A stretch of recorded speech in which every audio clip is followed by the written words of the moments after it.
नमस्कार दोस्तों, आप सभी का एक बार फिर से स्वागत है अभ्यास एग्री एकेडमी के यूट्यूब चैनल में। आज हम बात करने वाले हैं जो हमारा एग्रीकल्चर का करंट अफेयर्स का सेशन नंबर 4 है। आज हम डिस्कस करने वाले हैं जीएम मस्टर्ड के ऊपर।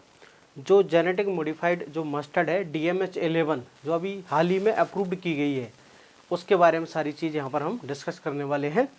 और इससे रिलेटेड एग्जाम में क्या क्या क्वेश्चन बनने वाले हैं, जो भी जीएम क्रॉप्स हैं, इंडिया के अंदर कौन कौन सी जीएम क्रॉप्स हैं, वर्ल्ड के अंदर कौन कौन सी जो है फूड क्रॉप्स हैं, उन सब के बारे में हम यहाँ पर डिस्कस करने वाले हैं। तो ये जो सेशन है आपके लिए बहुत ही ज़्यादा इंपॉर्टेंट होने वाला है।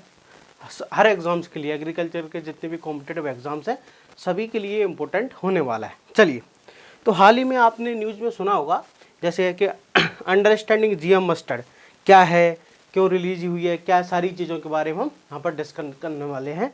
तो देखो, आप ध्यान से सुनना, मोस्ट इम्पोर्टेंट थिंग क्या है कि हाल ही में आप अखबारों में पढ़ा होगा कि genetic engineering appraisal committee GEAC जो है under the ministry of environment, forest and climate change. याद रखना ये कमेटी किस में आती है, मिनिस्ट्री ऑफ, है ना, ठीक है, ministry of environment, forest, climate change के अंदर ये आती है। ये कमेटी रिकमेंडेड इन्वायरमेंटल रिलीज, इसने रिकमेंड किया मतलब अप्रूव्ड कर दिया environmental release of the transgenic mustard, ठीक है, transgenic hybrid mustard DMH11 for the seed production and conduct of the field demonstration studies with respect of effect. चलिए हम देखते हैं कि भाई ये जो है जेनेटिक इंजीनियरिंग अप्राइजल कमेटी, ये जो कमेटी है इस कमेटी के द्वारा, ठीक है, DMH11 को, DMH जो 11 है, ठीक है, जेनेटिक मॉडिफाइड ट्रांसजेनिक क्रॉप है, इसको फील्ड डेमोन्स्ट्रेशन के लिए और सीड प्रोडक्शन के लिए रिलीज कर दिया है। और साथ साथ में ये देखेंगे कि भाई हनी बी पर इसका क्या इफेक्ट पड़ा, अदर पोलिनेटिंग इंसेक्ट है उन पर इसका क्या असर पड़ेगा, इन्वायरमेंट में क्या क्या प्रॉब्लम हो सकती है, उन सबके लिए इसको रिलीज कर दिया गया है। तो अब ये हमारे दिमाग में ये क्वेश्चन आना चाहिए, सर इसको डेवलप कैसे किया गया है कि ये ट्रांसजेनिक या हाइब्रिड है। देखो यहाँ पर दो चीज़ें लिखी है, आप समझना कि सर ये ट्रांसजेनिक है या हाइब्रिड है। आप तो दोनों कह रहे हो क्योंकि यहाँ पर दोनों चीज़ लिखी है, तो हम वही डिस्कस करेंगे, ट्रांसजेनिक और हाइब्रिड। तो ये दोनों है, कैसे है हम वो समझेंगे, कैसे इसको डेवलप किया गया है। तो देखो, इसको डेवलप किया गया है किसके द्वारा, पहले हम ये देख लेते हैं कि इंडिया के अंदर कौन कौन सी जीएम क्रॉप्स की हिस्ट्री क्या रही है। आप ये समझिए, तो इंडिया में देखो भाई जो BT कॉटन है इसको सबसे पहले अप्रूव मिला इंडिया के अंदर, ठीक है, किसके द्वारा, BT कॉटन को approved by genetic engineering appraisal committee 2002 के अंदर। तो भाई इंडिया के अंदर आज BT कॉटन ग्रो की जाती है, बोलगार्ड फर्स्ट, बोलगार्ड सेकंड जो है जनरेशन इंडिया के अंदर आज कल्टिवेटेड होती है, ये सक्सेसफुली ग्रो हो रही है। क्या इंडिया के अंदर BT ब्रिंजल है, ये कल्टिवेटेड होती है कि नहीं, BT ब्रिंजल को, है ना, अप्रूव्ड बाई 2009 है ना, इसमें 2009 में इसको अप्रूव्ड मिल गया था, बट जो है ministry of forest, environment, climate change के द्वारा इसको वीटो मतलब रोक दिया गया, इसको आगे फर्दर रिसर्च जो इसमें रिलीज नहीं किया गया, इसको आगे इसको फील्ड डेमोन्स्ट्रेशन के लिए, तो इसको यहाँ पर रोक दिया गया। 2009 के अंदर BT ब्रिंजल को अप्रूव्ड मिला था। BT मस्टर्ड इसको पहले एक बार अप्रूव्ड मिल चुका था, ठीक है, BT मस्टर्ड जो थी इसको पहले एक बार अप्रूव्ड, देखो 2017 के अंदर आप देखोगे ना, 2017 के अंदर इसको अप्रूव्ड मिल गया था, लेकिन इसको मिनिस्ट्री ऑफ फॉरेस्ट जो है, इन्वायरमेंट, क्लाइमेट चेंज, उसको इसके द्वारा इसको रोक दिया गया था। लेकिन दोबारा से 2022 के अंदर इसको फिर से अप्रूव्ड मिल गया है। अब ये किसके पास गई है, ये फिर से दोबारा से ministry of forest, environment, climate change के द्वारा वहाँ पर गई है। अगर वहाँ से इसको सेंट्रल गवर्नमेंट के द्वारा अप्रूव मिल जाता है तो मार्केट के अंदर आ जाएगी, रिलीज हो जाएगी। चलिए समझते हैं इसको डेवलप कैसे किया है। जेनेटिक मस्टर्ड जो हाइब्रिड है, ट्रांसजेनिक हाइब्रिड है, ट्रांसजेनिक मस्टर्ड है, या DMH11 जो क्रॉप है, हाउ टू डेवलप, इसके लिए इसको डेवलप किसने किया है, इसको डेवलप किया है किसके द्वारा, दिल्ली यूनिवर्सिटी की जो बायोटेक्नोलॉजी डिपार्टमेंट है, किसके द्वारा, genetic modification scientist at Delhi university centre for genetic manipulation of crop plants, ठीक है, CGMCP, ठीक है, centre for genetic manipulation of crop plant, ये दिल्ली यूनिवर्सिटी के, इसके जो हेड थे डॉक्टर दीपक पंडाल जो है इसके हेड थे, उनके द्वारा इसको डेवलप किया गया है। तो ये ट्रांसजेनिक मेल स्टेरिलिटी टेक्निक के द्वारा इसको डेवलप किया गया, किसके द्वारा, ट्रांसजेनिक मेल स्टेरिलिटी टेक्निक के द्वारा इसको डेवलप किया गया है। इसके लिए इन्होंने क्या किया कि जो बैसिलस एमाइलिक्यू है ना, सोइल बैक्टीरिया है, बैसिलस एमाइलिक्यूफेस, इससे जनरली इसकी 3 जीन ली, ठीक है, 3 जीन हम बात करेंगे मेनली, तो बार्नीज और बारस्टाल जो है ना, बार्नीज बारस्टाल जीन सिस्टम के द्वारा इसको डेवलप किया गया है। तो उसके लिए इन्होंने क्या किया, समझना, DMH11 को डेवलप करने के लिए पहले उन्होंने क्या किया कि भाई हाइब्रिड डायरेक्टली क्रॉस कराना पॉसिबल नहीं हो रहा था, है ना, किसके अंदर, मस्टर्ड के अंदर।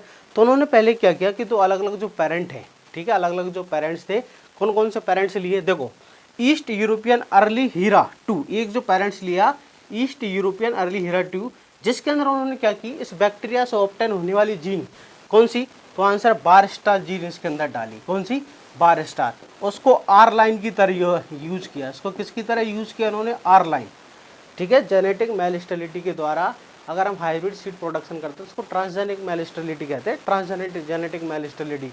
तो इन्होंने क्या किया कि जो बैसिलस जो है एमाइलोक्यूफेंस बैक्टीरिया, इसमें दो तरह की जीन्स थी, एक थी बार स्टार और एक थी बार्नीज। तो जो बार स्टार जीन होती है उसको इंटीग्रेटेड किया किसके साथ, इसके साथ, यूरोपियन के साथ। और इंडियन मस्टर्ड वैरायटी जो है बरूना, कौन सी वैरायटी, इंडियन मस्टर्ड वैरायटी बरूना, उसको इंटीग्रेटेड बार्नीज। देखो क्या किया इन्होंने, तो देखो ये इसके जो पेरेंट है ना वो जेनेटिक मॉडिफाइड है, इसके जो पेरेंट है ना DMH जो है धरा मस्टर्ड 11, इसके जो पेरेंट्स हैं, ठीक है, जो धरा मस्टर्ड 11 है इसके पेरेंट जेनेटिक मॉडिफाइड है, फिर इन दोनों के बीच क्रॉस हुआ है, फिर ये हाइब्रिड बना है। तो भाई ये हाइब्रिडाइजेशन क्रॉस तो हुआ है, अगर क्रॉस हो रहा है जेनेटिक डिफरेंट क्रॉप्स के बीच तो उसको हाइब्रिड बोलेंगे, इसलिए हाइब्रिड है ना, धरा मस्टर्ड हाइब्रिड 11 जो है इसलिए हाइब्रिड कहला रही है। और साथ में ट्रांसजेनिक इसलिए है क्योंकि इसके जो पेरेंट है वो ट्रांसजेनिक है, इनके DNA को बदलाव किया है।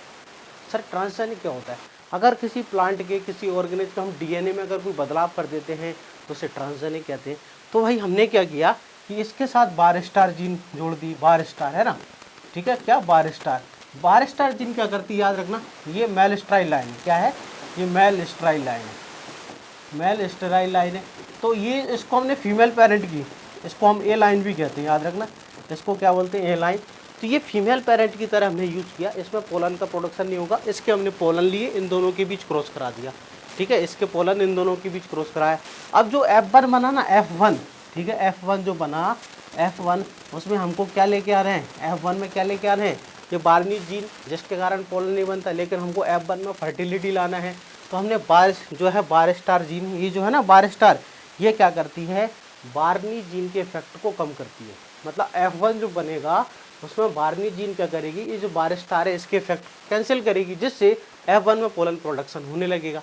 तो ये बार्नीज बार स्टार का क्रॉस करके हमने क्या बना दी, धरा मस्टर्ड 11, हमने मतलब जो दिल्ली यूनिवर्सिटी के साइंटिस्टों ने उसको बनाया है, इस तरह से क्रॉस करके इसको बनाया, याद रखना है ना। ये कभी कभी पूछ सकते हैं, ये है ना, इसको ए लाइन की तरह यूज किया, इसको आर लाइन की तरह यूज किया। बोले सर हमने इसमें एक जीन बार जीन और यूज की गई, 3 जीन यूज की गई है, एक बार जीन, अलग से बार जीन भी डाली गई है, वो क्या है, वो ग्लाइफोसेट रेजिस्टेंट। ये भी न्यूज़पेपर में मिल रहा है देखने को, सुनने को, पढ़ने को, क्या कि GM मस्टर्ड जो है ये हर्बिसाइड रेजिस्टेंट भी है। मीन्स ग्लाइफोसेट का आप स्प्रे करोगे, ठीक है, ग्लाइफोसेट का जो बास्टा बायोक्रॉप साइंस का एक हर्बिसाइड है, तो ग्लाइफोसेट उसके लिए भी रेजिस्टेंट है। अगर हमारे फील्ड के अंदर है ना डाइकोट बीड्स या कोई भी बीड्स आ जाते हैं तो उनको खत्म करने के लिए हम क्या कर सकते हैं, ग्लाइफोसेट का स्प्रे कर सकते हैं। हमारी मस्टर्ड को कुछ नहीं होगा, क्या होगा, वो सारा वीड्स जो है वो कंट्रोल हो जाएगा। तो कौन सी एक नई जीन भी डाली गई, बार जीन, जो कि ग्लाइफोसेट रेजिस्टेंट है, याद रखना, कौन सी, ग्लाइफोसेट रेजिस्टेंट है। क्लियर, चलिए जो हमको याद रखना है। अब बोले सर इसका फायदा क्यों है, ये देखा जा रहा है कि इसका जो यील्ड परसेंटेज है, ऑयल का परसेंटेज, वो लगभग 28 से लेकर 30% जो हमारी ट्रेडिशनल वैरायटी है, हाइब्रिड वैरायटी, उसके कंपैरिजन में इसका यील्ड परसेंटेज ज़्यादा है। इसको बनाया किसने, Dhara mustard hybrid 11 was developed by the Deepak Pental, ठीक है, दिल्ली यूनिवर्सिटी, थोड़ा ट्रांसजेनिक टेक्नोलॉजी 2002, ठीक है, इसको बना दिया था इन्होंने। लेकिन भाई रिजेक्ट कर दिया, तो 2017 में आए थे अप्रूव्ड होके, रिजेक्ट हो गया था। DMH11 has created through the transgenic technology, primary में बार जीन, बारनी जो बार स्टार जीन सिस्टम, ये 3 चीज़ें उसके अंदर डाली गई हैं। मैंने आपको बता दिया। तो DMH11 by crossing a popular Indian mustard hybrid variety Varuna and with the East European early Heera 2 mutant barstar, DMH is claim to be the average, देखो कितना, 28 से लेकर 30% yield advantage increase over the Varuna is content field trial carry out by the ICR के द्वारा जो field trial किए गए हैं उसमें देखा गया है कि भाई इसका जो यील्ड परसेंटेज है वो ज़्यादा है, कितना है, 28 से लेकर 30%। अब कुछ फेवर में है कुछ बातें, क्या जीएम मस्टर्ड के है ना, इसके फेवर में क्या क्या बात है और इसके अगेंस्ट में क्या क्या बातें मार्केट में चल रही हैं। देखो argument for the GM crop और आर्ग्यू है ना, और क्या argument against the GM crop. भाई जीएम क्रॉप को क्यों अप्रूव मिलना चाहिए इसके फेवर में और क्यों नहीं मिलना चाहिए। तो भाई कि जो फूड सिक्योरिटी चैलेंजेस हैं उनको हम क्या कर सकते हैं भाई, जो पूरे विश्व के अंदर क्या हो रहा है, हमारी खाद्य सुरक्षा फूड सिक्योरिटी है ना, फूड की कमी हो रही है, तो हम इन क्रॉप्स को डेवलप करके है ना क्या कर सकते हैं, प्रोडक्शन बढ़ा सकते हैं, तो उसको हम सोल्व कर सकते हैं। दूसरा हाइब्रिड डील इनकम बढ़ेगी फार्मर की, पेस्टिसाइड का रिडक्शन जो होगा कम होगा, यू है ना reduce use of pesticide herbicide, जिससे इन्वायरमेंट को प्रोटेक्शन होगा। ठीक है, क्लाइमेट चेंज के अकॉर्डिंग हम क्रॉप डेवलप कर सकते हैं, बदलते हुए वातावरण के साथ, बदलते हुए क्लाइमेट चेंज के साथ हम डेवलप जो है नई वैरायटी डेवलप कर रहे हैं। India climate specific crops can be made, हम इंडिया के क्लाइमेट के अकॉर्डिंग जो है जेनेटिक मॉडिफाइड क्रॉप बना सकते हैं। Example the spectre BT cotton हमने बनाई। अब वो कौन कौन सी बातें हैं, ठीक है, जो इनके अगेंस्ट में है, क्यों हमको जीवीएम क्रॉप्स है ना अप्रूव नहीं होता, क्यों भाई लोग जो है उसका विरोध करते हैं, या एनवायरमेंट जो है वो उसको क्यों विरोध करते हैं। कोज लॉन्ग टर्म जो है उसके जो ह्यूमन हेल्थ पर बहुत ज़्यादा रिसर्च की ज़रूरत है। हो सकता है लॉन्ग टर्म में ह्यूमन हेल्थ के ऊपर उस पर बहुत ज़्यादा क्या हो, एक गहरा प्रभाव पड़े, हो सकता है ह्यूमन हेल्थ अफेक्ट हो जाए, इसलिए ब्यूटी ब्रिंजल को अप्रूव नहीं मिला। ठीक है, as they are self replicating organism can cause genetic contamination of the environment, इसके अंदर ऐसा उन्होंने बीटी डाला है, तो भाई सेल्फ कोज क्या है, रेप्लिकेटिंग ऑर्गेनिज्म है, तो हो सकता है एनवायरमेंट में कुछ प्रॉब्लम कर जाए। Seed stock will be contaminated at the molecular, seed stock है वो भी कॉन्टेमिनेटेड हो सकता है। और साथ साथ में क्या है, जो मल्टीनेशनल सीड कंपनीज हैं उनका मोनोपोली क्रिएट हो जाएगी, जिससे फार्मर का क्या होगा, शोषण होगा, अनफेयर प्रैक्टिसेस चलेंगी मल्टीनेशनल कंपनीज के द्वारा। जैसे आज आपको देखने को मिल रहा है बीटी कॉटन है, ठीक है, अगली बार जर्मिनेट नहीं होता सीड तो दोबारा मार्केट में उसको खरीदना पड़ती है। ठीक है, complete consequence of the GM crop are not known, भाई इनका जो पूरा रिजल्ट आज तक किसी ने देखा नहीं कि भविष्य में लॉन्ग टर्म में क्या होगा।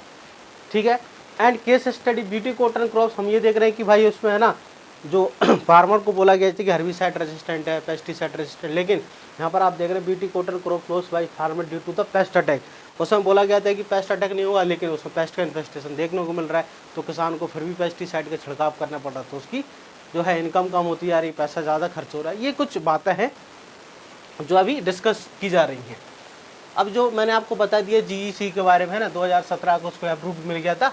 ठीक है, अभी 2000 है ना 2000 अक्टूबर जो है 18 को 2022 में फिर से उसको अप्रूव कर दिया फील्ड डेमोन्स्ट्रेशन के लिए। तो आईसीआर लगातार क्या कर रहा है, प्रैक्टिसेस कर रहा है, उसके ऊपर डेमोन्स्ट्रेशन कर रहा है कि हाँ क्या है ना हनी बी के ऊपर क्या रिजल्ट आएगा, सारे पॉलिनेटिंग एजेंट के ऊपर, ये सारी बात है। अब वर्ल्ड में देखो इंडिया एक ऐसा कंट्री है जहाँ पर सिर्फ अभी तक बीटी कॉटन है। ठीक है, ये पहली हमारी ऐसी क्रॉप है जीएम मस्टर्ड जो एडिबल है ना, एडिबल जीएम क्रॉप है फर्स्ट। ठीक है, सेकंड ट्रांसजेनिक है बट एडिबल वाली तो है, लेकिन अदर जो आप देखोगे जो है कंट्रीज, ठीक है, जैसे आप देख सकते हैं कनाडा जो यूएस है, कनाडा है, ठीक है, ये जो कंट्रीज हैं यहाँ पर आप देख सकते हैं जो हमारा दक्षिण अमेरिकन कंट्रीज हैं, ब्राज़ील है, उरुग्वे है, इस रीजन के अंदर आप देखो यहाँ पर बहुत ज़्यादा जो है जीएम क्रॉप्स ग्रो की जाती है। इंडिया में तो आप देखोगे इंडिया में सिर्फ एक ही क्रॉप अभी तक बीटी है, इंडिया के अंदर तो सिर्फ कॉटन है ये वाली ओनली। बांग्लादेश के अंदर आप देख सकते हैं ब्रिंजल भी है, बांग्लादेश के अंदर ब्रिंजल है। आप देखिए कहीं पर गोभी भी है, मेज भी है, ठीक है, सोयाबीन भी है, बहुत सारी क्रॉप्स यहाँ पर वर्ल्ड वाइड अभी तक ग्रो की जा रही हैं। देखो कितनी क्रॉप्स हैं, सोयाबीन, मेज, कॉटन, कैनोला, शुगर बीट्स है ना, अल्फाल्फा, papaya, squash, potato, apple, egg plants, sugar cane, pineapple, safflower, इतनी सारी जीएम क्रॉप्स डेवलप कर लिए हैं। बट वर्ल्ड के अंदर सबसे ज़्यादा जो शेयर है, वर्ल्ड के अंदर सबसे ज़्यादा शेयर सोयाबीन का है। अगर आपसे पूछा जाए ना वर्ल्ड में सबसे ज़्यादा किस जीएम क्रॉप का शेयर है एरिया में, तो किसका है, सोयाबीन का सबसे ज़्यादा शेयर है, याद रखना। सेकंड नंबर पे आप देखोगे मेज का है, सेकंड नंबर पर किसका है, मेज का है, और थर्ड नंबर पर किसका है, कॉटन का, याद रखना कॉटन। फोर्थ नंबर पर कौन है, कैनोला, फोर्थ नंबर पे याद रखना कैनोला है। फिर अदर क्रॉप्स जो हैं 2019 का जो आंकड़ा है, तो वर्ल्ड में सबसे ज़्यादा लगभग 48% है ना, कितना 48.2% जो एरिया है वो सोयाबीन के द्वारा, और इंडिया में तो बीटी कॉटन ही है, इंडिया में तो जो है बीटी कॉटन के लिए है। तो वर्ल्ड में जो है सबसे ज़्यादा याद रखना सोयाबीन है, फिर मेज है, फिर कॉटन है, फिर कैनोला है, और इंडिया के अंदर आप बात करोगे तो इंडिया के अंदर तो सिर्फ कॉटन अकेला है। तो आई होप आपको सारा लेक्चर ठीक है अब कैसे हाइब्रिडाइजेशन का क्रॉस हुआ, वो सारी चीज़ पढ़ने की मैंने आपको जो महत्वपूर्ण बातें थी, इंपॉर्टेंट जो आपको याद रखना चाहिए थी, जो आपके एग्जाम पर्पज से बहुत ज़्यादा महत्वपूर्ण थी, वो सारी चीज़ें मैंने आपको यहाँ पर बता दी, समझा दी। अगर आप इस वीडियो का PDF डाउनलोड करना चाहते हो, PDF प्राप्त करना फर्दर इसको स्टडी करने के लिए, तो आप मेरे एप्लीकेशन से भी ले सकते हैं, अभ्यास एग्री एकेडमी के एप्लीकेशन, वहाँ पर आपको फ्री में मिल जाएगा। या आप हमारे टेलीग्राम चैनल जो है अभ्यास एग्री एकेडमी का जो टेलीग्राम चैनल है ऑफिशियल, वहाँ से भी आप इसको प्राप्त कर सकते हैं। आई होप सारे वीडियो आपको पसंद आते जा रहे हैं। हम IBPS CFO तक लगातार जो करंट सेशन है, जो इंपॉर्टेंट टॉपिक्स हैं, उनके बारे में डिस्कस करते रहेंगे। आप पढ़ते रहिए, मस्त तरीके से। मिलते हैं नेक्स्ट वीडियो के अंदर, तब तक के लिए जय हिंद।